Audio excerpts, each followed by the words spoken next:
নমস্কার, আপকি আদালতে আপনাদের স্বাগত।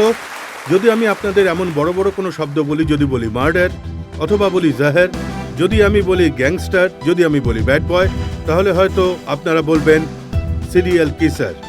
আমি বলবো সিরিয়াল কিসার, তো আপনারা বলবেন ইমরান হাশমি। আপকি আদালতে আজ আমাদের অতিথি হলেন ইমরান হাশমি। ইমরান হাশমি আপকি আদালতে হাজির হন।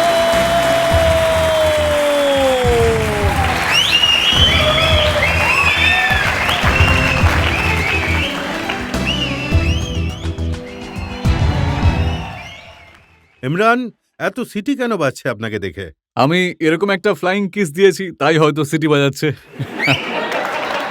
আর আমি দেখছি যে এই যে সিটি যারা বাজাচ্ছে মেয়েরাই বেশি। তো ভালোই তো না, মেয়েরা বেশি সংখ্যক তো বেশ ভালো কথা। প্রবলেম তখন হয় যখন ছেলেদের সংখ্যা বেশি হয়। আজকের এই মোকদ্দমা শুরু করার আগে আজকের জাজ ডক্টর বিনয় কুমারের অনুমতি চাইব মামলা শুরু করার জন্য। হ্যাঁ, আপনাকে অনুমতি দিলাম মোকদ্দমা শুরু করার জন্য। তো মোকদ্দমা শুরু হচ্ছে। আপকি আদালতে প্রথম অভিযোগ ফিল্ম স্টার ইমরান হাশমির উপর। আপকি আদালতে ইমরান হাশমির বিরুদ্ধে অভিযোগ হলো যে উনি প্রকৃত গুড বয় হলেও প্রতিটি ফিল্মে ব্যাড বয় হয়ে যান।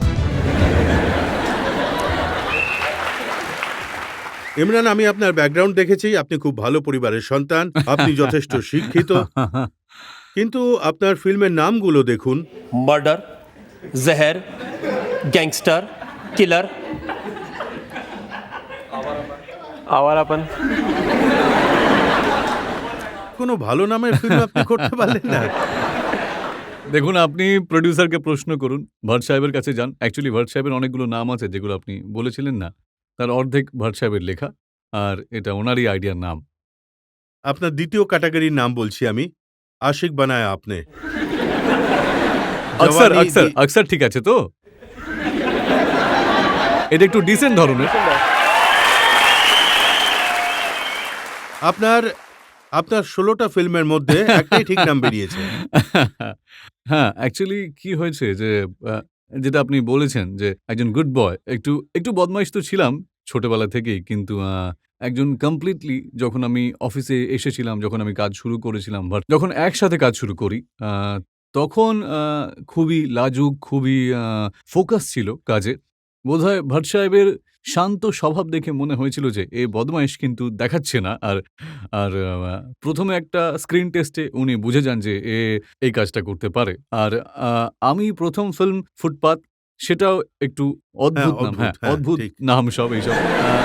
তো উনার মনে হয়েছিল যে ওই যে একটা স্ট্রিক্ট আছে, আমার একটা নটি স্ট্রিক, ওটা কোথাও যদি উনি ক্যাপচার করে তাকে এক্সপ্লয়েট করে কোথাও একটা। ওটাকে কি আপনি নটি স্ট্রিক বলবেন, যে প্রতিটা ফিল্মে আপনি অন্যের বউয়ের জীবনে আপনি দ্বিতীয় পুরুষ হয়ে যান? বা আমরা দেখি যে অন্য কারোর জীবনে বা অন্য কোনো বউয়ের জীবনে আপনি ঢুকে পড়ছেন। না, এটাই তো এন্টারটেইনিং ব্যাপার এই ফিল্মের। আই থিংক এই ১ম বার কোনো কমার্শিয়াল সিনেমায় মার্ডার ফিল্মের সাথে আমরা ওই ফিল্মের মতো সিনগুলো করেছি, যেটা আমিও খুব ভয় পেয়েছিলাম যখন আমি শুটিং করছিলাম। অনুরাগ বাসু ১ম বার ওই ফিল্ম, মল্লিকা তো বেশ আই থিংক প্রো হয়ে গিয়েছিল। আর এর আগেও একটা ফিল্ম করেছিল। তো আ দ্বিধায় ছিলাম, ভয়ও ছিল। কিন্তু আমার মনে হয়েছিল যে this is a complete different kind of cinema, যা বোধহয় কমার্শিয়াল ক্ষেত্রে কখনো আগে করা হয়নি। তো মনে হয়েছিল যে উইল এক্সপ্লয়েট যে এই যে ব্যাড বয় স্ট্রিক্ট আছে, মার্ডারের পরে জেহের আসে, আর সেটাও সাকসেস হয়। তারপরে আশিক বানায়া আপনে। তো আই থিংক হিট ফিল্ম যদি যদি কে চায় না বলুন না? যদি বক্স অফিসে আপনার ফিল্ম চলে, তাহলে আপনি সেই বিষয়টা এক্সপ্লয়েট করবেন। আর অডিয়েন্স দেখে আই এম সিউর সব মানুষদের এমন রোলস আর এই ধরনের ফিল্ম ভালোই লাগে। হ্যাঁ? হ্যাঁ, ঠিক কি না? আর আপনি বলেছিলেন একটু অসুবিধে হয়েছিল আপনার এই ধরনের রোল করতে। এটা কি সত্যি? ডেফিনিটলি আম আই থিংক ওটা আমার 2nd ফিল্ম ছিল 'মার্ডার'। তখন আমি এত এক্সপোজড ছিলাম না এইসব লাইনে। আর 'ফুটপাত' বেশি চলেওনি বক্স অফিসে। আ আই থিংক ডেফিনিটলি কমার্শিয়াল ফিল্মের ক্ষেত্রে এই সিন, এমন সিন ১ম বার দেখানো হচ্ছিল। দ্বিধা তো ছিল, একটু ভাবছিলাম যে অডিয়েন্স এগুলো আদৌ কি অ্যাকসেপ্ট করতে পারবে কিনা আ রিলিজ অবধি। তারপর রিলিজের পর আমরা বুঝতে পারি যে বাম্পার ওপেনিং যেটা হয়েছিল এই ফিল্মের। তো ডেফিনিটলি একটা অডিয়েন্স এক ধরনের খিদে ছিল, এক চাহিদা ছিল এমন ফিল্ম দেখার, যেটা কমার্শিয়াল শুধু এই দেখুন, সিনটার উপরে। অডিয়েন্সের খিদে আছে এরকম সিন দেখার, কিন্তু মানুষ বলে যে আপনার ভেতরেও খিদে আছে কিসিং সিন করা। না, না, আমি না তো ফিল্মে এই সিনগুলো এড করি। দেখুন, এইসব ডিরেক্টরের ডিসিশন হয়, প্রোডিউসারের ডিসিশন হয়। অ্যাক্টর মানে এমন হয় না যে কিসিং সিন আসে তো ইমরান হাশমি মানে খুব এক্সাইটেড সেদিন এই সিন করার সময়। দেখুন, তো আপনি আপনার সব ফিল্মের সাবজেক্ট দেখে নিন। মার্ডারে এক্সট্রা ম্যারিটাল রিলেশন আছে, জহেরেও আছে, আকসারেও আছে। কলিযুগে আপনি ব্লু ফিল্মের সিডি বিক্রি করার রোল করেছেন। অদ্ভুত ক্যারেক্টার, খুবই অদ্ভুত। কিন্তু আর আপনি বলছেন মানে যে আপনি সিধে না, সাদা কিন্তু মানুষ। আমার এই ক্যারেক্টারগুলো প্লে করতে আমার খুব ভালো লেগেছে। আই থিংক যে একটা টিপিক্যাল গুডি যে একটা ইমেজ থাকে হিরোদের, এর আগে ফিল্ম ইন্ডাস্ট্রিতে যে টিপিক্যাল রাইটিয়াস ধরনের হিরোরা ছিল, আমার কোথাও না কোথাও মনে হয়েছিল যে I have to do something different. তাহলেই তো এই এক মানে একটা বলতে পারেন যে ইমেজ তৈরি হবে। নিজের মার্কটা আমি বানাতে কিন্তু পারবো। এমন রোল আপনি করেন যেটা নরমালি ভিলেনরা করে। দেখুন, গুলশান হ্যাঁ। গ্রোভারেরও মনে হয়ে হ্যাঁ, থাকতে পারে, ভাই আমিও একদিন হিরো হতে পারবো এই ধরনের রোল করে। আই থিংক এখন আমাদের ইন্ডাস্ট্রিতে এক ধরনের পরিবর্তন এসেছে। একটা মাল্টি ডিমেনশনাল কিছু ভিলেন তৈরি হয়েছে, যেখানে হিরোরাও ভিলেনের রোল কিন্তু করছে। And you are very successful at it, and I think that is a very good thing. কারণ এখন ভিলেন যারা সেই টিপিক্যাল যে পুরোনো ফিল্মের মতো যে মোগাম্বো বা গব্বর সিং সেই ধরনের ভিলেন ছিল, এই সময় সেরকম নয়। এখন তো মানে I mean they are normal simple people. যেমন আমি গ্যাংস্টারের রোল প্লে করেছিলাম, সাডেনলি ক্লাইম্যাক্সে আলাদা ধরনের মানুষ হয়ে উঠলাম আবার ক্লাইম্যাক্সে। তো আমার এই বিষয়টা নিয়ে I think that was very fulfilling যে ২ ঘন্টার জন্য আমার অডিয়েন্সকে বোকা বানানো ছিল ফিল্মে, আর শেষে ও ভিলেন বেরোলে। That is the changing phase of villain I think in a cinema. আর আমার খুব ভালো লাগে, আর আমার নেশ যেটা ছিল এর আগে, আমার লাগতো যে ঠিক আছে এটা একটু বেশি হয়ে যাচ্ছে। এখন আমি চেঞ্জ করে, যেমন আপনি বললেন যে আওয়ারাপানে আমি একটু আলাদা করেছি। আওয়ারাপানের কথা পরে হবে, কিন্তু আমি জানতে চাইবো আপনার কাছে যে আপনার নাম সিরিয়াল কিসার কি করে হলো? এ এক দীর্ঘ কাহিনী। অ্যাকচুয়ালি লম্বা কাহিনী না লম্বা কিসেস? দুটোই।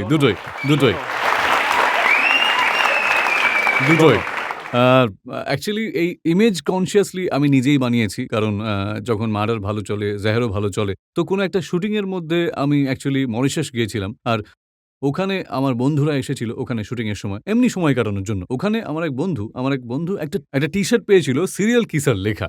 পেছনে একটা গ্রিন টি-শার্ট ছিল যাতে সিরিয়াল কিসার লেখা ছিল। তো আমি বলি যে, "ভাই এই টি-শার্টটা আমাকে দিয়ে দাও। only 1% valid, it can be me. আর এই টি-শার্ট আর কেউ এই দেশে নেই যে পড়তে পারে।" তো ও বলে দেয় যে, "আমি তোমাকে দেব না, কারণ তুমি যখন এটা পড়বে, তো যদি এরপরে ফিল্ম রিলিজ হয়ে যায়, প্রোমো লোকে দেখবে। তো যখন আমি বাইরে বেরোবো এই টি-শার্টটা পরে, তখন লোকে বলবে ইমরান হাশমিকে কপি করছে।" তো এনিওয়ে আমি গিয়ে ওর ওই টি-শার্টটা চুরি করে নিই, আর আমি গিয়ে সেটে পরে নিই। বিচে আমি শুটিং করছিলাম জওয়ানি দিওয়ানি। তখন ওখানে ওই শটের পরে আই থিংক ওই শট সিরিয়াল কিসারের আমি যেখানে টার্ন করেছি, তারপর একটা ট্যাগ লেগে গেছিল সিরিয়াল কিসারের। জানি না আরে কে কি নাম দিয়েছে, কিং অফ কিসেস, আলাদা নাম সব।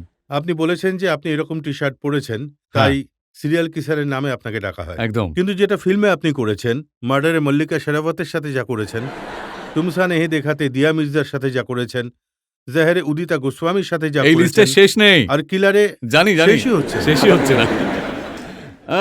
আর শুধু দোষ দিয়ে যাচ্ছেন আপনার বেচারা টি-শার্টকে।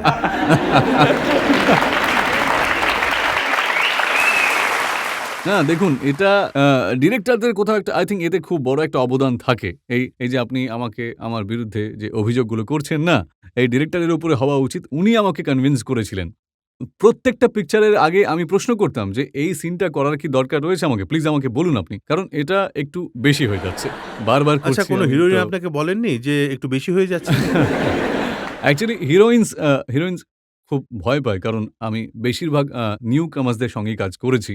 তো ওদের এই ইমেজ ইমরান হাশমিকে নিয়ে আছে। আই মিন ৫ টা ফিল্মের পরে যত নিউ কামার্সের সঙ্গে কাজ করেছি আমি, তাদের সেটে আসার আগেই মনে হতো যে, "ওহো! ইমরান হাশমি আছে, হয়তো পাগলের মতো লোক হবে ও।" তো তো এই যে ইমেজটা ছিল সেটা ওদের মাথাতেও ছিল। আর but I am very comfortable to work with. আর দেখুন, কিন্তু বাকি লোক যাদের আমরা দেখেছি যারা কিস করেছে, মিকা রাখি সাওয়ান্তকে কিস করে সমস্যায় পড়ে গেছিলেন। রিচার্ড গেট শিল্পা শেঠিকে কিস করে সমস্যায় ফেসে গেছিলেন, আর আপনি কিস করতে করতে এগিয়ে গেছেন। ভালোই কথা না? এটা খুব ভালো কথা। It's good to kiss and get paid for it. তো আই ডোন্ট থিংক কোনো পুরুষ এই বিষয়ে কখনো কমপ্লেইন করবে। I don't think so. আমি তো এটা শুনেছি যে আপনি ইন্ডাস্ট্রিতে এটা ছড়িয়ে দিয়েছিলেন যে যে মেয়ে যে হিরোইনকে ইমরান হাশমি কিস করবে সে সাকসেসফুল হয়ে যাবে।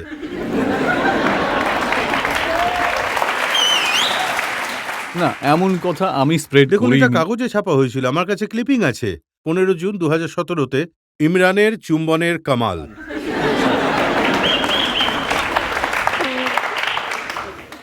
না, আমি ডিরেক্টলি এই কথাটা বলিনি। আই থিংক যেসব মেয়েদের সঙ্গে কাজ করেছি, শুধু এই সিন নয়, ওদের একটা ক্যাপাবিলিটি আছে, ট্যালেন্ট আছে। শুধু এর ভিত্তিতেই বলতে পারি না যে ঠিক আছে, ট্যালেন্টের দাম নেই। আই থিংক শুধু একটা কিসের ভিত্তিতে বলতে পারবো না যে ফিল্ম চলে, যে কোনো অ্যাক্ট্রেস বা কোনো অ্যাক্টর চলে। আর এমন ব্যাপারও নয় যদি অ্যাক্ট্রেস আমার সাথে কাজ করে তো ডেফিনিটলি 100% সাকসেসফুল হবে। আই থিংক ওদের মধ্যেও কিছু ব্যাপার রয়েছে, ওদেরও ট্যালেন্ট রয়েছে, কাজ করার একটা আবেগ রয়েছে। তো শুধু একটা সিনের ভিত্তিতে অডিয়েন্স আই ডোন্ট থিংক একজন অ্যাক্টর বা অ্যাক্ট্রেসকে অ্যাকসেপ্ট করবে। তো আমি কখনো এমন claim I don't think I have made it. আর করে থাকলেও এখন আমি ক্ষমা চাইছি।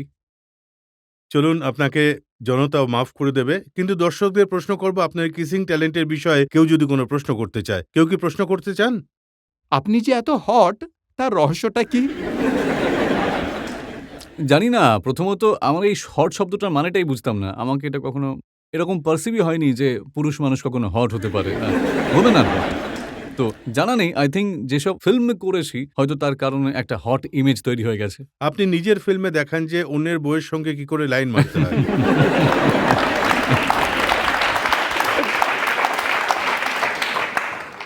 যদি মানুষের এমন মনে হয় তাহলে নিশ্চয়ই এতে সত্যতা কিছু একটা আছে বই। না, কিন্তু আপনি এসব শেখাচ্ছেন তো মানুষদের। না, শেখাচ্ছি না।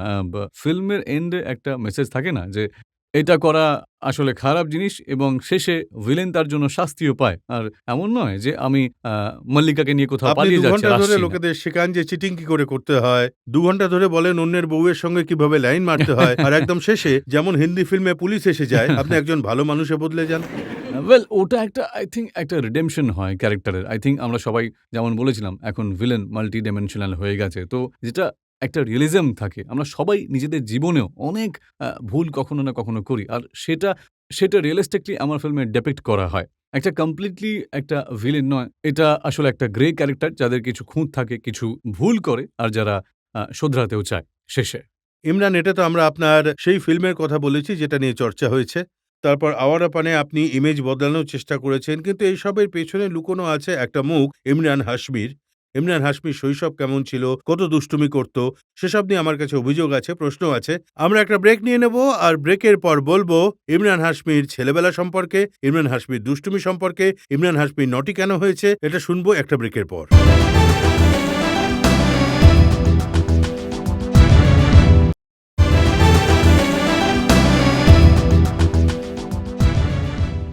আপকে আদালতে আজ সওয়াল জবাবের ঘেরাটোপে রয়েছেন ফিল্ম স্টার ইমরান হাশমি। আপকে আদালতে পরের অভিযোগ ইমরান হাশমির বিরুদ্ধে। আপকি আদালতে ইমরান হাশমির ওপর অভিযোগ হলো যে ইনি যেমন অলস ঠিক তেমনই আওয়ারা। ইমরান, এই কথাটা তো সত্যি যে কলেজে আপনি পড়াশোনা কম করতেন, বাউন্ডারি গিরে বেশি করতেন, ক্লাসে কম যেতেন, মেয়েদের পেছনে বেশি দৌড়তেন। হ্যাঁ, এটা একদম সত্যি কথা। আর এবং আই এম সিউর ভাট সাহেব আপনাকে হয়তো বলে থাকবেন। ভাট সাহেব আপনার পুরো ঠিকুজি কুষ্টি বলে দিয়েছেন। না, এই কথাটা সত্যি যে আমি কলেজে অ্যাকচুয়ালি ৫ বছর কাটিয়েছি কলেজে। জানা নেই আমি সেই ৫ বছরে কি করেছি কলেজে। আমি কখনো কলেজে না তো অ্যাটেন্ড করতাম, না লেকচার অ্যাটেন্ড করতাম। আমি অ্যাকচুয়ালি আই থিংক পুরো ৫ বছরে ৩ টে লেকচার অ্যাটেন্ড করেছি। তার মধ্যে ২ বার বাইরে বের করে দেওয়া হয়। টিচার বের করে দেন আমাকে। একদিন আমি চুইং গাম চিবাচ্ছিলাম, একবার আমি লেট এসেছিলাম ক্লাসে। তো অ্যাকচুয়ালি টেকনিক্যালি আমি শুধু একবারই কলেজ অ্যাটেন্ড করেছি। আর কিন্তু কখনো ফেল করিনি। কারণ কোথাও আমি জানতাম যে আমার মা-বাবা পয়সা খরচ করছেন আর আমাকে পাস করতে হবে। না, I have to live up to the expectations. আর যদি বাউন্ডুলে গিরির কথা বলেন, আই থিংক ব্যাস it's a fun thing. I think আর সব শুধু এটাই নয় যে ইয়াংস্টাররাই আপনাকে মজা কলেজ করে থেকে বের আমার করে মতে। দেওয়া হয়েছিল কলেজের মধ্যে গন্ডগোল করতেন বলে। আপনাকে পাঠানো হয়েছিল শামাক ডাবারের ডান্স ক্লাসে, হ্যাঁ। সেখান থেকেও আপনাকে তাড়িয়ে দেওয়া হয়। হ্যাঁ।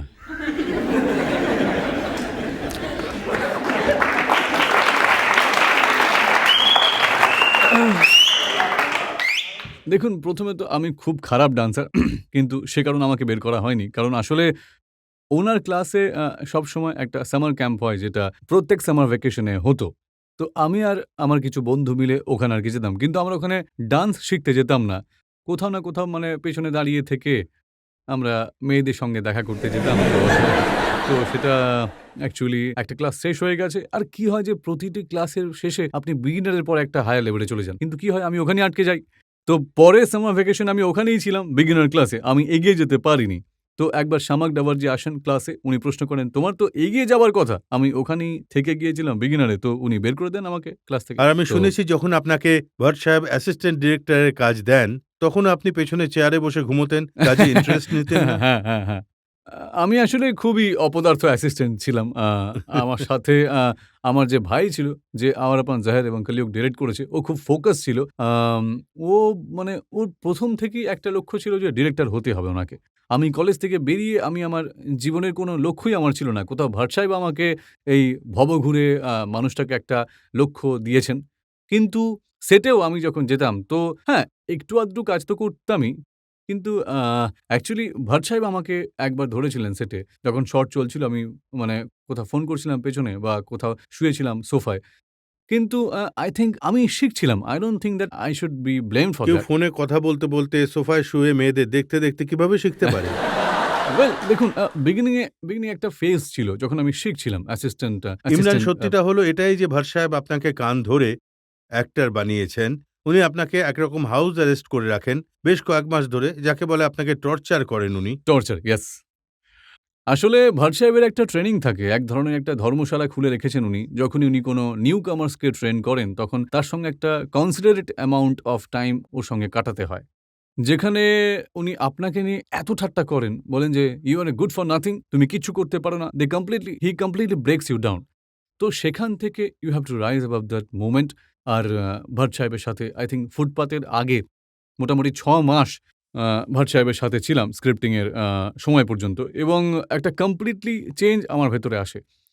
তারপর ওই যে এটা ৬ বলতে পারি মাস আপনি যে ওখানে এখন আমি লেজি নই। আমি আগে লেজি ছিলাম, খুব অলস ছিলাম। কিন্তু ভাট সাহেবকে দেখার পরে কোথাও আমার একটা মানে একটা ইচ্ছে হয়েছিল যে নিজের জীবনে আমায় কিছু করতেই হবে। আর আমার খুব স্ট্রেঞ্জ লাগতো যে ভাট সাহেব কখনো শুতেনই না।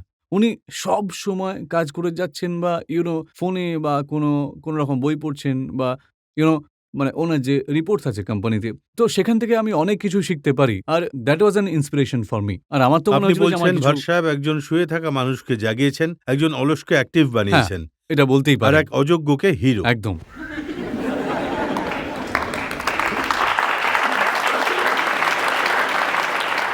ইমরান, এটা কি সত্যি যে আপনি কখনো অলসতার কারণে চেষ্টাই করেননি ফিজিক বানানোর, এক্সারসাইজ করার, এবং এখনো আপনি জিমে যেতে ভয় পান? না, এমন কোনো ব্যাপার নয়। আম যে ফিল্মে আমি কখনো নিজের ওয়েট লসও করেছি কারণ আমার পানে এক অন্য ধরনের লুক ছিল সেজন্য আমাকে ওয়েট কমাতে হয়েছে। এর আগেও আমি ওয়ার্কআউটের জন্য যেতাম। তো আমি এতে কখনো এই জিনিসে কখনো আমি অলসতা দেখাইনি। যখন আমি অ্যাক্টিং শুরু করি, যখন আমি ফিল্ম করা শুরু করে দিই তখনই আই থিংক আমি বুঝি যে আমাকে অনেক কাজ করতে হবে এবং ডেফিনিটলি আমাকে নিজের জন্য নাম বানাতে হবে। তো that was out of the option. আমাকে ডেফিনিটলি কাজ করার ছিল এবং খুবই ফোকাস ছিলাম। এখনো খুব ফোকাসড আমি। এখন আপনার অলসতার, আপনার বাউন্ডুলেগিরির কি খবর? এখন সব ঠিক হয়ে গেছে। যবে থেকে দেখুন আমি অনেস্ট মানে সত্যি কথাই বলব। ১ম দুটো ফিল্মে আমি অ্যাক্টিং করে সেরকম মজা পাইনি। কারণ আমি খুবই রিলাক্টেন্ট অ্যাক্টর ছিলাম। আমাকে অ্যাক্টর বানানো হয়েছিল। মানে কোথাও কোম্পানির মানুষদের মনে হয়েছিল যে এ কিছু কাজ করতে পারবে। কিন্তু আমার কখনো আ এরকম ইচ্ছাই ছিল না ছোটবেলায় যে আমি অ্যাক্টর হব বা মানে এক মুহূর্তের জন্য আমার এই ভাবনাটা আসেনি যে কখনো অ্যাক্টর হব। ১ম ফিল্ম আমার খুবই প্রবলেম হয়েছিল অ্যাক্টিং করতে। কিন্তু ক্রিটিক্যালি অ্যাক্লেইমড ওই ফিল্মটা ছিল এবং তারপরে 'মার্ডারও' হিট হয়। তো আমার মনে হয় যে হ্যাঁ, বোধহয় একটা লুক্রেটিভ ক্যারিয়ার হিসেবে দেখতে পারি। আর সেইজন্য আই ফিল কিন্তু আপনার সাথে তো আপনার মামাও ছিলেন। হ্যাঁ, মহেশ ভাট সাহেব একদম। ছিলেন। আপনি সব ব্যাপারে মামাবাবুর কুর্তা ধরে এগিয়ে যেতেন। না, এরকম কিছু ব্যাপার নয়। আই থিংক এরপরে আমার মনে হয় যে ১ম ৪ টে ফিল্মের পরে মনে হয় যে আমি মানে খুব কমপ্লেসেন্ট হয়ে পড়েছি কোম্পানিতে। আমি শুধু ওই লোকদের সাথেই কাজ করতাম।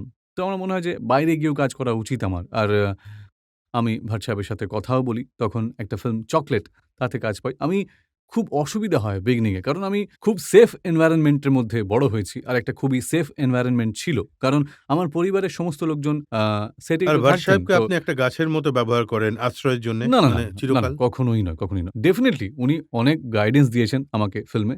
যখন আমি বাইরে ফিল্ম করি তখন উনার থেকেও গাইডেন্স নিয়ে থাকি। আর উনি যেমন আমি বললাম না যে আমার জীবনে এক ধরনের মানে একটা দিশা দিয়েছেন, পরিচিতি দিয়েছেন আমাকে। ডেফিনিটলি দ্যাট ইস আ এক ধরনের আমার গডফাদার ছিলেন। আর যদি উনি ইন্ডাস্ট্রিতে না থাকতেন, যদি আমার ফ্যামিলি মেম্বার না হতেন, তাহলে আমি হয়তো অ্যাক্টর হতাম না। এই যে এই যে উনি আমার মধ্যে যে একটা ইচ্ছা জাগিয়েছেন এবং অ্যাক্টিং করিয়েছেন আমাকে দিয়ে, তারপরে I got attached to it আর আমি করতে চাই। আমার তো মনে হয় যে ভাট সাহেবের জন্য অবশ্যই দর্শকদের তালি বাজানো উচিত। উনি আপনাকে এমন ক্যারিয়ার দিয়েছেন। ইমরান, খুব ভালো কথা। আপনি মেনেছেন যে আপনি অলস, আপনি মেনেছেন আপনি বাউন্ডুলে, আপনি চেষ্টা করছেন ভালো উন্নত মানুষ হওয়ার। একদম। আমরা একটা ব্রেকের জন্য থামবো, আর ব্রেকের পর ফিরবো সওয়াল জবাবের আরো এক পর্ব নিয়ে ইমরান হাশমির বিরুদ্ধে।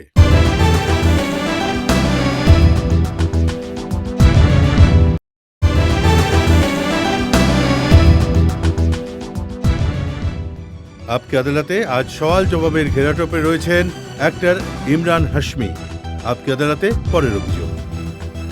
আপকি আদালতে ইমরান হাশমির বিরুদ্ধে অভিযোগ হলো যে উনি হিরোইনদের সঙ্গে হোস্টি নষ্টি করতে পিছপা হন না। ইমরান, আমার কাছে একটা দীর্ঘ লিস্ট আছে সেই হিরোইনদের যারা অভিযোগ করেছেন নিশা কোঠারির সাথে আপনি দ্য কিলারের শুটিংয়ের সময় কিসের নামে দুষ্টুমি করেছেন। হ্যাঁ। এখন দর্শক দেখুন কিন্তু এই যে দুষ্টুমি আমি করি, ইট ইস ইন গুড লাইট। আগে তো একদম আমি দর্শকদের বলে দিন কি দুষ্টুমি করেছিলেন। অ্যাকচুয়ালি ১ম দিন ছিল শুটিং 'কিলারের' যেখানে আমাদের ১ম সিন একসাথে শুটিং চলছিল। আর ও খুব ঘাবড়ে ছিল। যেমন আমি বলেছি যে ইমরান হাশমির একটা খুবই খারাপ একটা হিরোইনদের সাথে একটা ইমেজ ছিল। জানি না যেন মানে একটা ভূত আসছে সেটে। তো যখন আমি সেটে যাই, তো টু ব্রেক দি আইস মনে হয়েছিল যে ফ্রেন্ডশিপের জন্য নয়, আমি ফাইট মাস্টারকে বলি যে একটা অ্যাকশন সিন ছিল। ইমরান খান গুলি চালাবে। আর ওখানে মাটিতে মানে একটা অ্যাকশন সিন ছিল। তো আমি ওকে বলি যে ওকে বলো যে ইমরান হাশমি যখন আপনাকে নিয়ে মাটিতে পড়বে, তারপর আপনাকে সে কিস করবে। তো ওর মুখ এইটুকু হয়ে গিয়েছিল তখন। আর তাতে আই থিংক এন্ডে তো কিস ছিলই না। কিন্তু শুধু একটা ফ্রেন্ডশিপের জন্য ফর ব্রেকিং দি আইস তার আর জন্য আমি এটাও করেছি। শুনেছি মল্লিকা শেরাওয়াতের সঙ্গে বেশ টক্কর চলতো আপনার সেটে। না, যখন কিস কোনোদিনই না। করতে যান উনি বলেন যে মাউথ ফ্রেশনার ইউজ করে এসো। नहीं ऐसी कोई बात नहीं এমন ऐसी कोई बात কখনোই হয়নি। ওয়েল কখনোই ওর সাথে ঝগড়া হয়নি। সেটে আ যখন মার্ডারের টাইমে যখন শুটিং চলছিল তো খুব ভালো বন্ধুত্ব আর খুব শুটিং খুব ভালোভাবেই কেটেছিল। আর যখন ব্যাংককে আমরা শুটিং করছিলাম তখন পুরো ইউনিট একটা ফ্যামিলির মতো ছিল। ওখানে কখনো ঝগড়া হয়নি এবং কখনো এই মাউথ ফ্রেশনার এর কথা তো বলছেন না। আমার ইমেজের জন্য খুব খারাপ। কেন বলছেন আপনি এটা? চলুন, এটা তো আমি নয়, এটা শুধু মল্লিকাই বলতে পারবেন উনি আপনাকে কি বলেছিলেন। কিন্তু কাগজে যেটা ছাপা হয় যে ডিটেল আমার কাছে আছে, যখন ফিল্ম রিলিজ হয় তখন আপনি এটা নিয়ে খুব অখুশি ছিলেন যে পুরো ফিল্মের সফলতার ক্রেডিট মল্লিকা শেরাওয়াত নিয়ে নেয়। আহ! দেখুন এটা ইনটেনশনালি আ ফিল্মটায় আমি জানতাম যে I am intelligent enough to know যে যখন ফিল্মটায় একজন প্রোটাগনিস্ট আছে, যার লাইফ নিয়ে কাহিনী তৈরি হয়েছে, একজন মহিলার কাহিনী at the end of the day. তো আমার জানা ছিল যে আমার যে রোলটা ওতে একটা ভিলেনের রোল ছিল। আর কতটা মাইলেজ আমি ওই রোল থেকে পাবো। আর কতটা মাইলেজ মল্লিকা পাবে। ডেফিনিটলি আই থিংক যখন ওর কাহিনী তো খুব সহজ কথাই যে আ ক্রেডিটের ভাগ তাতে ও একটু বেশিই পাবে। কিন্তু এটা ঠিক নয় যে I benefited as much. আমার যথেষ্ট বেনিফিট হয় ওই ফিল্ম থেকে। আমি একটা অ্যাওয়ার্ডও পাই। আর আমি নমিনেশনও পাই সব অ্যাওয়ার্ডেরে। তো আমি এটা বলব না যে শুধু মল্লিকাই লাইমলাইট নিয়েছিল। আই থিংক অনুরাগ বাসুর ফিল্ম ছিল কিন্তু ওটা যদি তো মল্লিকার সঙ্গে আপনার ঝগড়া না হয় তো তারপরে মল্লিকা শেরাওয়াত আপনার সঙ্গে ফিল্ম করতে কেন অস্বীকার করেছিলেন? দেখুন এটা আপনার ওর কাছেই প্রশ্ন করা উচিত। কিন্তু তারপরে বোধহয় এমন ফিল্ম কখনো হয়নি যেখানে আ মানে রুলস যা ছিল সে ধরনের লেখা হয়নি বা কোনো স্ক্রিপ্টে আমাদের ওই স্ক্রিপ্টে আমাদের দুজনকে কোনো ডিরেক্টরের ঠিকঠাক লাগেনি আর এক মনে হয়। হিরোইনের নাম আমার কাছে আছে আমিষা পটেল। উনি তো আপনার সঙ্গে কাজ করতে অস্বীকারই করে দেন। ফটো হ্যাঁ, সেশনে আচ্ছা, আপনাকে ফটো হ্যাঁ, তোলাতে দেখেন, হ্যাঁ, আর আপনি কতটা বোর ভাবে ওখানে ফটো তোলাচ্ছিলেন। হ্যাঁ। আমি খুব বোর ছিলাম তখন। আমি যেমন বলেছি যে আমি অ্যাক্টিং আমিষাকে করতে দেখে চাইতাম বোর না। নাকি নিজের কাজে? ২ এবারে। আ না অ্যাকচুয়ালি আমার ১ম ফটোশুট ছিল আর এ এই এই 'জিন্দেগি সফর' এই একটা ফিল্ম ছিল যেটা তনুজা চান্দা ডিরেক্ট করছিলেন। আর আমি তখন আমার অ্যাক্টিং ক্লাসে শুরু হয়েছিল। ওই কিছু মানে ১.৫ মাস মতো কেটে গিয়েছিল অ্যাক্টিং ক্লাসে। আর তখন ভাট সাহেবের ফোন আসে আর উনি বলেন যে, "তোমাকে এই ফিল্মটা করতে হবে।" কি করতে হবে? এখনো তো অনেক কিছুই বাকি রয়েছে। প্রায় মানে ৩ মাস মতন বাকি রয়েছে অ্যাক্টিং কোর্সের। উনি বলেন যে, "না, তোমাকে এটা করতেই হবে। আর এই রোল তোমার জন্যই। আর তোমাকে এটা করতেই হবে।" তো I'll be honest যে কোথাও মানে আমার মধ্যে একটা দ্বন্দ্ব ছিল। আমি সম্পূর্ণভাবে অ্যাক্টিং এর ট্রেনিং তখনো পাইনি। তো বোধহয় যখন আমি ক্যামেরার সামনে যাই, তো আমি একটু রিল্যাক্টেন্ট ছিলাম, একটু আনকমফোর্টেবল ছিলাম। আমি বোর ছিলাম না। আমি শুধু আনকমফোর্টেবল ছিলাম ক্যামেরার সামনে। আরেকজন বড় হিরোইন, আজ ওনার অনেক নাম, উনি আপনার সঙ্গে ফিল্ম করতে অস্বীকার করে দেন, বিপাশা বাসু। হ্যাঁ, উনি বলেন যে ও সাইজে একটু ছোট তাই। হ্যাঁ, হ্যাঁ, হ্যাঁ, হ্যাঁ। দেখুন, উনার মনে হয় যে কোথাও ইমরান হাশমি ওর হাইটের কাছে একটু হয়তো কম আছে। আর উনার মনে হয়েছে যে মানে বোধহয় পেয়ারিং ঠিকঠাক চলবে না। মানে আর মানে ভালো লাগবে না ওই ফিল্মটার জন্য। কিন্তু এর মধ্যে কিন্তু আমি কোথাও নেই বলতে পারি। কারণ এটা আপনার খারাপ ডিরেক্টরের লাগছে না তো? আমি সবাইকে বলে দিচ্ছি কারা, কারা না, আপনার না, সাথে না, কাজ না, না। করতে এটা অস্বীকার এটা করেছিলেন? অ্যাকচুয়ালি সত্যি কথা যে কিন্তু আ আমার এসবে একটুও খারাপ লাগে না যে আমার সাথে কে কাজ করছে আর কে করছে না। আমার শুধু মানে একটাই এম থাকে যে আমি একটা পিকচার করছি, একটা রোল করছি। তাতে যতটা জাস্টিফাই করতে পারবো, রোলটাকে রূপ দিতে পারবো।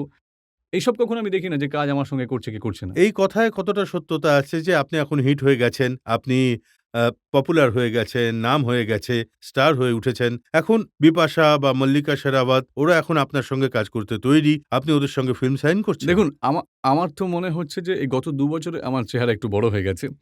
সেজন্য ওরা এখন কাজ করতে চাইছে আমার সাথে। হয়তো এটাই হবে আর কি হবে? আগে আমি হাইট একটু ছোট ছিলাম। এখন হয়তো বড় হয়ে আর গেছি। এখন তো আমি শুনেছি যে হিরোইনও আপনাকে ভয় দেখাতে শুরু করেছে। শ্রেয়ার একটা এক্সাম্পল আমি পড়েছি। ও আপনাকে একটা ভূতের গল্প শোনায় যোধপুরের এক সেটে। হ্যাঁ। আর আপনি সারারাত ভয় পান। হ্যাঁ, অ্যাকচুয়ালি উনি এই গল্পটা শোনাননি। আমি সেটের লোকেদেরকে শুনিয়েছিলাম। কারণ এটা একটা হেরিটেজ হোটেল ছিল যোধপুরে। আর বেশ ভয়ের কারণ ছিল হোটেলটায়। তো আমি ১ম দিনই এই ওয়ার্ডটা স্প্রেড করে দিয়েছিলাম। আর নিজের কথা শুনে আমি নিজেই ভয় পেয়ে যাই ঘরেতে। আমি কখনো লাইট অন করে শুইনি ছোটবেলাতে। কিন্তু যোধপুরে যে একটা আওয়ারাপানের শিডিউল ছিল, পুরো ১৫ দিনের শিডিউল ছিল। আমি প্রতিদিন রাত্রে লাইট অন রেখেই শুতাম। কারণ আমার নিজেরই মনে হতো যে আমি যখন কথা বলছি কাউকে, ভূতের সম্বন্ধে বলছি, আমি নিজে ভয় পেতাম। তো একবার আগেও আপনার একটা গান ছিল না? 'ঝলক দিখলা যা'? এই গানটা নিয়েও গুজরাতের এক গ্রামের একটা রিপোর্ট এসেছিল যে ওখানে এই গান শুনে ভূত এসে যায়। এটা আমি নতুন কথা শুনছি। কিন্তু ভালো ব্যাপার। এ তো দারুণ কথা। এটা ভালো কথা আপনি বলছেন, কিন্তু আমি শুনেছি আপনি তো ভূতের নামেই ভয় পেয়ে যান।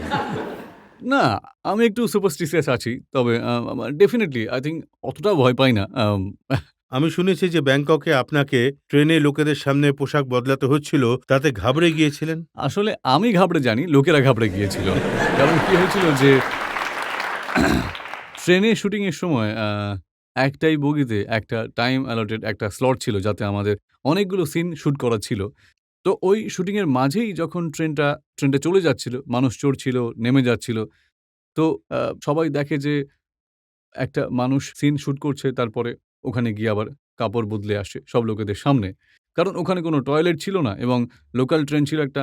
আ আই থিংক লোকেরা খুব ভয় পায়। আর আই থিংক ২ বার জামাকাপড় চেঞ্জ করার পরে প্রায় ৫-৬ টা সিন করেছিলাম। তারপরে পুরো বগিটাই খালি হয়ে যায়। কারণ কেউ ভেতরে আসেইনি ওই বগির তারপরে। আর একজন গিয়ে পুলিশের কাছে রিপোর্টও লিখিয়েছিল। হ্যাঁ।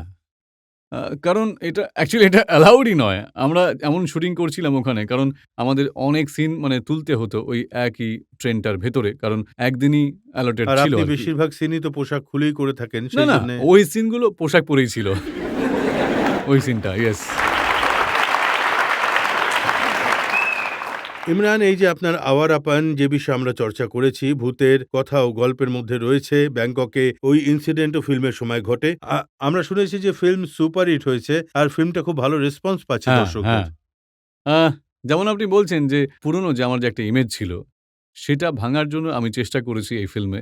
তো আমি সফল হয়েছি এবং এতে অনেকটাই হাত আছে আমাদের পুরো টিমের। এই আর ইমেজ ভাঙতে ভাঙতে অনেক কিছু জিনিস কিন্তু ভেঙে গেছে, তাই নিয়েও আমার কাছে অভিযোগ আছে।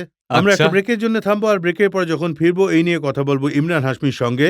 যখন উনি এক নতুন ইমেজ বানানোর চেষ্টা করেন তখন কি কি ভাঙে সেটা আমরা শুনবো ব্রেকের পর।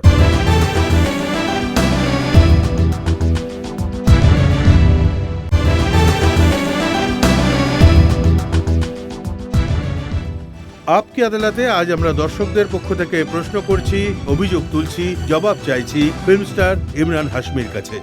আপকি আদালতে পরের অভিযোগ। আপকি আদালতে ইমরান হাশমির ওপর অভিযোগ হলো যে ইনি নিজের ইমেজ এখন বদলাবার চেষ্টা করছেন।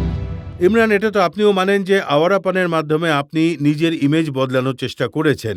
এটা এমন একটা ফিল্ম এমন যাতে আপনি কিস করেননি। হ্যাঁ, এটা এমন একটা ফিল্ম যেখানে আপনি কারোর সাথে গড়বড় করেননি, অন্য কারোর বউকে নিয়ে পালাননি। হ্যাঁ, এটা খুব আমার জন্য খুবই রিফ্রেশিং আর নতুন রকমের। এতে আমি অন্য কারোর বউকে চুরি করিনি বা কোনো স্কার্ট চেজের রোল প্লে করিনি বা কোনো বদমাইশ কলেজের স্টুডেন্টের রোল প্লে করিনি আমি। তো এটা আমার জন্য একটা খুবই খুবই ইম্পোর্টেন্ট একটা ফিল্ম। আর একটা যে ইমেজ যেটা আমি আগে নিজে থেকেই তৈরি করেছিলাম আরকি, সেটা ভেঙে ফেলার চেষ্টা করেছি। আর I think it's high time. কারণ কখনো আমার মনে হয় যে as an artist a film দেখার পরে আমার মনে হতো যে যেন ইমরান হাশমি বারবার একই জিনিস করে যাচ্ছে। তো আমার কিন্তু মনে হয় ভাট যে সাহেব আপনাকে বি গ্রেড ফিল্মের এক স্টার বানিয়েছিলেন। হ্যাঁ, এখন আপনার মনে হয় না যে আপনি সেই ইমেজকেই ভাঙার চেষ্টা করে যাচ্ছেন? দেখুন, ডেফিনিটলি উনি বলেছিলেন যে ও অলিগলির হিরো হবে, ড্রয়িং রুমের নয়। আই থিংক এই কথাটা আমিও মানি যে মাসেস হিরো হওয়াটা আমার একটা গোল ছিল। আমি অ্যাচিভ করেছিলাম। আর রোলগুলো অনেকগুলো সাহায্য করেছে এতে। আর এই কথাটা আমি তখন বুঝতে পারি যখন আমি অনেকগুলো প্রমোশনস এর জন্য যাই। আর একটা প্রমোশন ছিল যেখানে মুম্বাইয়ের মাল্টিপ্লেক্সে যেতাম আর ওখানে প্রমোশন করতাম। সেখানে ওটা ডেফিনিটলি হাউসফুল হতো। কিন্তু অডিয়েন্স কোনো রিঅ্যাক্টই করত না। কিন্তু যখন আমি হয় দিল্লি বা আমরাবতী বা কোনো আ ছোট শহরে যেতাম। তো সেখানে আমি ওদের যে ভালোবাসা আমি পেতাম, আই থিংক সেটা আমি বেশি তাতে বেশি খুশি ছিলাম। তো সেইজন্য আমি কোথাও নিজের ইমেজকে মাস হিরোর ইমেজ মোল্ড করতে চাইতাম তো তারপরে। সেই হিরোইনদের কি হবে যারা অপেক্ষা করে বসে রয়েছে যে ইমরান কিস করবে আর ওরা সফল হবে? না, এরপরে আমি কোথাও দুটোতেই এটা প্রজেক্ট করতে চাই যে হ্যাঁ, গ্যাংস্টার ফিল্মের পরে কিছু মানুষ বুঝতে পারে যে হ্যাঁ, ঠিক আছে, এই ফিল্ম সিঙ্গল স্ক্রিনে চলছে, মাল্টিপ্লেক্সে চলেছে। আর এই ইমরান হাশমি কখনো মাল্টিপ্লেক্স অডিয়েন্সকেও পেনিট্রেট করেছে। এর আগে আমি শুধু এক মাস হিরো ছিলাম। কিন্তু আপনি নিজের ইমেজ বদলানোর চক্করে মহেশ ভাট সাহেবের অনেক টাকা খরচ করে দিয়েছেন। আগে উনি ৪-৫ কোটিতে ফিল্ম বানিয়ে ফেলতেন, আর এই ফিল্ম উনি ১৮ কোটিতে হ্যাঁ। বানিয়েছেন। আম ফিল্মের ডিমান্ড ছিল। কারণ ফিল্মের একটা ক্যানভাস ছিল। শুধু একটা মাল্টিপ্লেক্স হিরো হওয়া নয়। এতে আমি একটা আ ওভারসিজ অডিয়েন্সকেও ক্যাপচার করেছি। আ আ এই ফিল্মের সাথে ইন্ডিয়া, হিন্দুস্তান ছাড়াও আমাদের এই ফিল্ম ইউকে, ইউএসএ, স্পেন অনেকগুলো শহরে রিলিজ করেছে। এবং এটা একটা খুবই কনসিয়াস ডিসিশন ছিল যে এই ফিল্ম একটা বড় ক্যানভাসের ফিল্ম হবে, একটা বড় ফিল্ম হবে। আর আ আমি মনে করি যে ভট্ট সাহেব আর মুকেশজি তখনই খরচা করেন যখন উনাদের মনে হয় যে এই ফিল্মের একটা স্কোপ আছে। আর এই ফিল্মের ডেফিনিটলি ওই স্ক্রিপ্ট স্টেজে আমাদের মনে হয়েছিল যে খুব বেশি স্কোপ আছে এর মধ্যে। ফিল্মটা খুবই এক্সাইটিং আর একটা রিচ ফিল্ম এটা। দেখুন, ১৬টা ফিল্মে আপনি যা চেয়েছেন তা করেছেন। যত উল্টোপাল্টা করতে পারেন করেছেন। আর এখন এই একটা ফিল্ম করে আপনি ভাবছেন ইমেজ বদলে যাবে। একটা কথা আছে না, বিড়াল বলে মাছ খাবো না, আঁশ ছোবো না, কাশি যাবো। ওয়েল অনেক দূর পর্যন্ত আমি সাকসেসফুল হয়েছি। আর এই ফিল্মের সাথে আ হ্যাঁ, যখন এই ফিল্মটা রিলিজ হয় আর সব অডিয়েন্সের রেসপন্স পাই, খুব পজিটিভ পেয়েছি। যতটা আমি এক্সপেক্ট করেছিলাম তার চেয়েও বেশি পজিটিভ ছিল। তো আই থিংক ওটা একটা ফিল্মই হয় যা ইমেজ চেঞ্জ করার জন্য যথেষ্ট। আর আমি এটা বলছি না যে এখন আমি অন্য আরেকটা ইমেজে যেতে চাই। কারণ অনেক লোক এটা বলছে যে ইমরান হাশমি এখন অ্যাকশন করতে পারে। আর একটা অ্যাকশন ইমেজ বানিয়েছে আর অ্যাকশন রোলস করা উচিত আমার। কিন্তু আমি এই ইমেজেই আটকে থাকতে চাই না। আমি অন্য কিছু এরপরে আলাদা কিছু করতে চাই। আর যতদূর পর্যন্ত আমি চেয়েছি যে we have been successful with this film. আপনি বড় ফিল্ম করেছেন, বড় বাজেটের ফিল্ম করা আপনি শুরু করেছেন। আর শুনেছি আপনি টাকা পয়সাও বেশ ভালোই পান, স্টারও হয়ে গেছেন। কিন্তু আমি শুনেছি যে একটা অভ্যেস আপনার আছে, আপনি খুবই কৃপণ। যদি কেউ কফিও খাওয়াতে বলে তো অন্য কাউকে বলে দেন যে ভাই তুমি নিয়ে এসো। আমি এটা মানছি। আমি একটু মানে এতটাও কৃপণ নয়। কিন্তু হ্যাঁ, কি হয় যখন ভাট সাহেব কিছু বলেন বা অফিসের কেউ আ অথবা কোনো সেলিব্রেশন এর মানে সুযোগ পাওয়া যায়, ফিল্ম হিট হয় বা অন্য কোনো কারণে। তো ভাট সাহেব বলেন, "কফি নিয়ে এসো।" কিন্তু তখন আমার পকেটে পয়সাই থাকে না। তো এইটা নয় যে আমি কফি কিনতে চাই না। জেনুইনলি আমার পকেটে তখন পয়সা থাকে না। কারণ আমি অন্য জায়গা থেকে আসি, শুটিং থেকে আসি। আর I don't carry money with me। এই টাকা কার পেছনে খরচ করেন সেটাও বলে দিন। দেখুন, আমি একটু পয়সার ব্যাপারে মানে একটু অদ্ভুত। কারণ আমি টাকা কখনোই মানে ক্যারি করি না। আর আমি বেশিরভাগ ক্রেডিট কার্ড থাকে আর কফি তাই দিয়ে কেনা যায় না আরকি। সেইজন্য বোধহয় আমাকে তো ভাট সাহেব এটাও বলেছেন যে ফিল্ম রিলিজ হওয়ার পর উনি খুব খুশি ছিলেন, আপনাকে কাউকে 25,000 টাকা ডোনেশন দিতে বলেছিলেন আর আপনি মুখটা বাংলার 5 করে না, নিয়েছিলেন। না, এমন কিছুই হয়নি। অ্যাকচুয়ালি যখনই ফিল্ম হিট হয়, ভাট সাহেবের আমার থেকে একটা ransom নেন। একটা পদ্ধতি উনার একটা গুরুদক্ষিণা হয়। আর আমাকে দিতে হয় ওই গুরুদক্ষিণা। তো বেশ মানে অনেক টাকা ভাট সাহেব নিয়ে নিয়েছেন এবং আমি বেশ কিছু টাকা দিয়ে দিয়েছি ভাট ভাট সাহেবকে। সাহেব এই উনি কথাটা বলেছেন ভাট যে সাহেব টাকা আপনাকে নিয়ে বলেননি না? উনি বলেছেন আপনার থেকে টাকা নিয়ে উনি চ্যারিটিতে দিয়ে দিতেন। সে তো উনি আপনাকে তো এটাই বলেছেন। কিন্তু উনি অন্য কোথাও খরচা করে থাকবেন নিশ্চয়ই।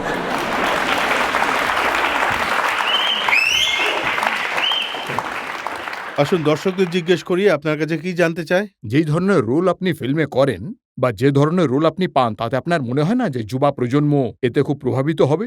ডেফিনিটলি আমার মনে হয়। আর কোথাও মানে প্রায় ৫-৬ মাস আগে কোথাও আমার শুটিং এর মধ্যে মনে হয় যখন আমি যোধপুরে শুটিং করছিলাম আর একটা কাপল একটা এল্ডারলি কাপল এসে আমাকে বলে যান যে, "আমাদের বাচ্চা আপনার ফিল্ম দেখতে চায়, আপনাকে পছন্দ করে, আপনার গান পছন্দ করে।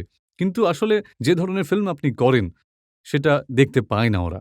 তো আমার মনে হয় যে কোথাও একটা অডিয়েন্স আছে যারা আমার ফিল্ম দেখতে চায়, যারা দেখতে পাচ্ছেন না। কিন্তু আমি এটা বলতে পারি যে এর পরে যে আমার ফিল্মের পরে রিলিজের পরে যে একটা আমার ইমেজ ছিল পুরনো সেটা এখন বদলে গেছে। আর ওই এক সিরিয়াল কিসারের যেটা আপনার বাচ্চারা দেখতে পেত না, সেটা এখন তারা দেখতে পারবে। কারণ আ যেটাই আই থিংক এটা ইমরান আগেও সবচেয়ে মানে বেশি ১ম এ বাচ্চারাই ওই ফিল্মগুলো দেখে। at least at least at least not in the theater হয়তো ভিসিডিতে কিন্তু থিয়েটারে তো নয়। কিন্তু থিয়েটারে রিলিজ হলে এটা আমার ডিউটি যে অডিয়েন্স এরপরে আই থিংক মনে হয় যে এটা আমার ১ম অ্যাকচুয়ালি ইউ সার্টিফিকেটের ফিল্ম।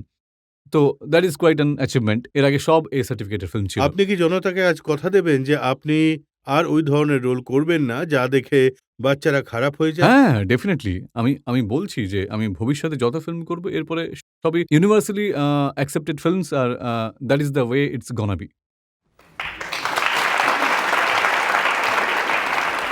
দিস গার্ল থার্ড রোতে। ইমরান, আপনি ডান্স করা কবে শিখবেন? আপনি যখনই কোনো মুভি করেন তখন একটাই ডান্স স্টেপ করেন। নয়তো আপনি পকেটে হাত রাখেন বা ওপরে হাত ঘোরান। তাই বলছি বা আপনি এরকম করতে ডান্সটা থাকি কবে আমি হয়তো। শিখবেন? হ্যাঁ।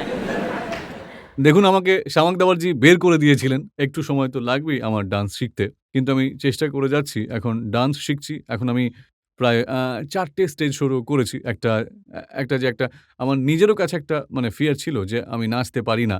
সেটাকে হয়তো ওভারকাম করার জন্য আমি স্টেজ শো করছি। আর যে ফিল্মটা আমি করছি এর পরে তাতে যে গানগুলো ফিল্মে রয়েছে তার সাথে ডান্স এখন যেটা ট্রেন্ড যেটা রিলিজ হয়েছে তাতেও আমার অনেক ডান্স মুভস আছে ওখানে। আর এটা বলুন যে ডান্স কোন হিরোইনের থেকে শিখছেন? অ্যাকচুয়ালি কারো থেকেই নয়। অ্যাকচুয়ালি আমার একজন কোরিওগ্রাফার আছে যে আমাকে ও খুব কষ্ট করে আমাকে পটিয়েছে যে, "তুমি নাচতে পারো আর নাচা উচিত।" আর আমার যে লিমিটেশন আছে তা মাথায় রেখে আমাকে মুভ দিচ্ছেন স্ক্রিনে। তো আশা করি আগামী ফিল্মে আপনাকে গানের সাথে নাচতেও দেখতে পাবো। Most probably yes. স্যার এখন পর্যন্ত আপনার যে ধরনের ফিল্ম এসেছে তার মধ্যে লাইক আপনার অ্যাফেয়ার বিবাহিতাদের সাথেই হয়েছে, অন্য হ্যাঁ। কারুর বউয়ের সাথে। ইন হ্যাঁ। ফিউচার আপনি যদি এমন কোনো ফিল্ম পান যেখানে আপনার বউয়ের সাথে অন্য কারুর অ্যাফেয়ার হয়, তাহলে কি করে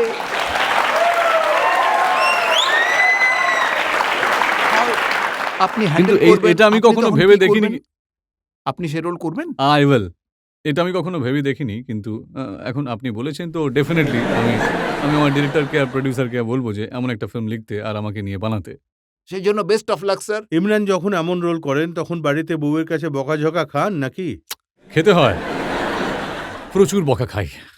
আর আপনার শোধরানোর পেছনেও কি ওনার কন্ট্রিবিউশন আছে? অনেক কন্ট্রিবিউশন আছে। কিন্তু ও কখনো আমার ওয়ার্ক স্পেসে ইন্টারফেয়ার করে না। ও জানে যে এটা আমার কাজ আর এই যে রোলগুলো করি যাতে একটা ইমেজ হয়ে গেছে আমার, সেই কারণে করে গেছি।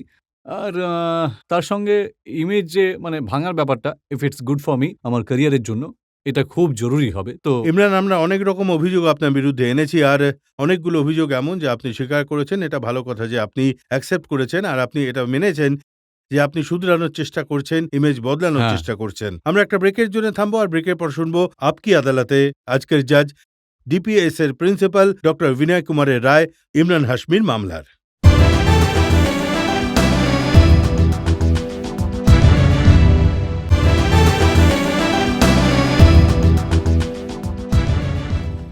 আপকে আদালতে আজ আমরা মোকদ্দমা চালিয়েছি ফিল্ম স্টার ইমরান হাশমির ওপর।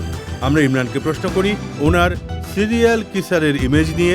আমরা ইমরানের থেকে শুনি হিরোইনদের সঙ্গে ওর দুষ্টুমির ব্যাপারে। ইমরানকে প্রশ্ন করি ওর অলসতা এবং বাউন্ডুলেপনা সম্পর্কে। আর ইমরান কথা দিয়েছে যে ও নিজেই নিজেকে বদলে দেখাবে। সময় হয়েছে আপকে আদালতে আজকের মোকদ্দমার ওপর আজকের জাজ ডক্টর বিনয় কুমারের রায়দানের। ইমরান, আদালত তার নির্ণয় দেবে, কিন্তু তার আগে আদালত একটা প্রশ্ন আপনাকে করতে চায়। হ্যাঁ, বলুন। যেমন আমরা জানতে পেরেছি যে আপনি সবচেয়ে এক্সপিরিয়েন্সড কিসের হচ্ছেন। তো আমি জানতে চাইছি যে আপনার কোন অভিনেত্রীর সাথে কাজ করে সবচেয়ে ভালো লেগেছে? কিস করে এবং কাজ আমাদের করে। উকিল সাহেবের আসলে ইমরান উনি না, না, উনি একটু আসলে recently আমি বলতে আরেকটু চাইছেন specifically যে কাকে কিস করে সবচেয়ে বেশি ভালো লেগেছে।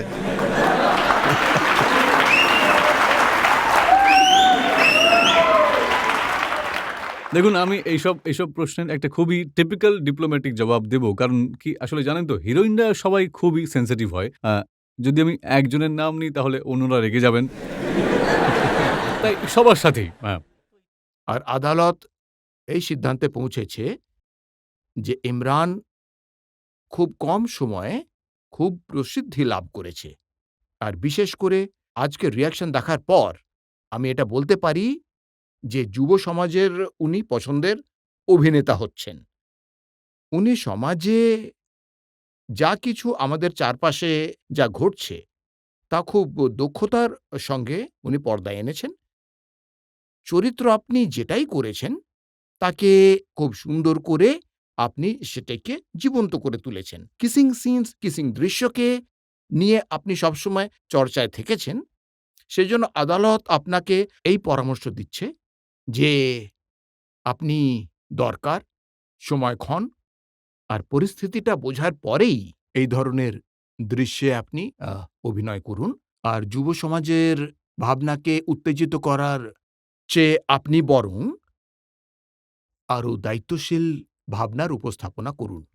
আর আমি এ বিষয়ে খুব খুশি হয়েছি যে উনি খুব সহজভাবে এবং সারল্যের সাথে জবাব দিয়েছেন, এবং ওনার জনপ্রিয়তা দেখে আমি ওনার বিরুদ্ধে আনা সব অভিযোগ থেকে মুক্ত করছি।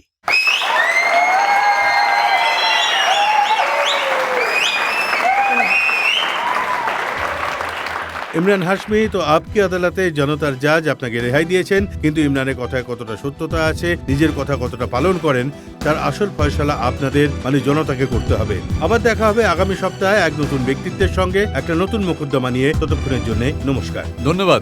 Thank you.